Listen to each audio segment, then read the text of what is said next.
Assalamualaikum warahmatullahi wabarakatuh. Waalaikumsalam warahmatullahi wabarakatuh. Al-Quran adalah pedoman terpenting yang mengarahkan manusia menjadi lebih baik. Al-Quran tidak hanya sebagai sebuah kumpulan yang bertuliskan Arab atau buku yang hanya bertuliskan Arab, tetapi dia merupakan guidance bagi kehidupan manusia sepanjang zaman. Peradaban ini tidak akan pernah bisa terbangun tanpa Al-Quran. Peradaban di dunia modern yang sedemikian maju adalah inspirasi dari lahirnya Al-Quran 14 abad yang lalu. Kita bisa melacak dalam sejarah bagaimana peradaban dunia itu lahir dari pemikiran-pemikiran para ulama yang konsisten dan istiqomah dalam mempelajari Al-Quran.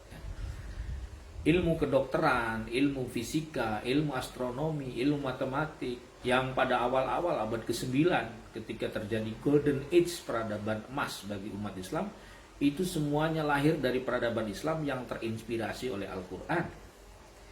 Ibnu Sina, seorang ahli kedokteran sekaligus seorang filosof, seorang ulama yang hidup pada abad ke-9, adalah dokter pertama di dunia yang ilmunya masih sangat relevan dikembangkan oleh dunia kedokteran modern. Kenapa? Menguasai dalam berbagai bidang, salah satunya dalam kedokteran, karena di usia yang sangat dini Ibnu Sina sudah menguasai Al-Quran. Ibnu Sina sudah mampu berdialog dengan Al-Quran. Imam Asy-Syafi'i sebagai salah seorang ulama fikih yang sangat populer, dikenal di seluruh dunia, bahkan menurut riset seorang profesor dari Pakistan mengatakan bahwa salah seorang ilmuwan yang memberikan kontribusi bagi peradaban dunia setelah Aristoteles adalah Imam Asy-Syafi'i. Kenapa Imam Asy-Syafi'i begitu populer dan menjadi rujukan pemikiran-pemikirannya? Karena pada usia yang sangat dini Imam Asy-Syafi'i sudah bisa berdialog dengan Al-Quran dan sudah mengerti dan memahami bahasa Al-Quran. Begitu juga tokoh-tokoh yang lain, Ada Ibn Rushd dari Andalusia, Kemudian juga ada Abu Ubaid, seorang ahli ekonomi yang kemudian belakangan teori-teori ekonominya banyak diadopsi oleh pemikiran-pemikiran ekonomi modern. Itu semuanya terinspirasi dari Al-Quranul Karim. Jadi sebenarnya ketika kita ingin maju, ketika kita ingin membangun sebuah peradaban modern, maka kita harus kembali kepada Al-Quran. Ada satu kritik yang mungkin ini menjadi pemikiran buat kita, katakanlah sebagai anekdot saja. Al-Quran ini turunnya di Mekah, kemudian dihafalkan di Indonesia, tapi diamalkannya banyak di negara-negara maju, di Eropa, di Jepang, di Amerika. Praktek-praktek tentang sains itu dari Quran, perkembangan teknologi itu inspirasinya dari Al-Quran, persoalan sosiologi, persoalan ekonomi, persoalan etika dan moral semuanya dari Al-Quran. Jadi ketika peradaban Eropa maju, itu sudah mengamalkan Al-Quran. Nah kita di Indonesia itu dalam kritik itu hanya baru sampai menghafal dan membaca Al-Quran.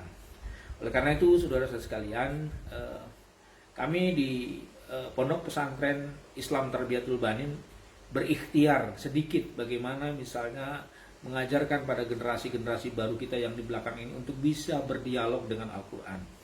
Itulah sebabnya kenapa pesantren ini disebut sebagai pesantren khusus terjemah Al-Quran, sebagai sebuah ikhtiar kecil bagaimana generasi-generasi baru tidak hanya bisa membaca, tidak hanya bisa menghafal, tapi berdialog dengan bahasa Al-Quran.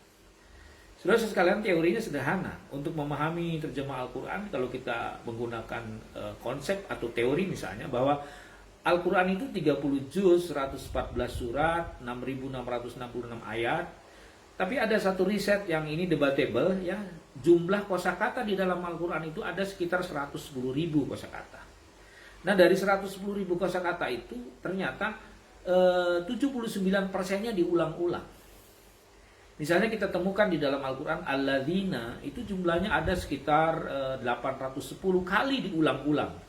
Jadi ketika anak-anak kita di belakang ini kita ajarkan alladzina itu artinya orang-orang yang, maka dalam waktu 2 detik mereka sudah bisa menguasai 810 kosakata. Kenapa?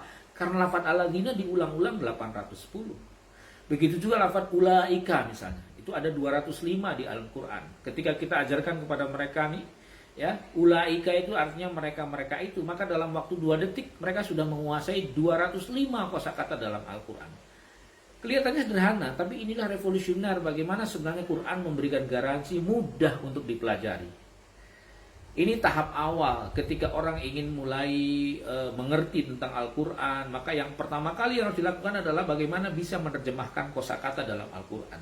Setelah itu naik memahami, setelah itu naik menafsirkan, dan tentu yang terakhir adalah yang paling hebat, mengamalkan. Ya. Pesantren khusus terjemah Al-Quran sejak tahun 2009 terus secara istiqomah berusaha ingin mendidik generasi-generasi baru kita tidak hanya mengerti, tidak hanya membaca, tidak hanya menghafal, tapi juga bagaimana bisa menerjemahkan dan memahami dialog dengan Al-Quran.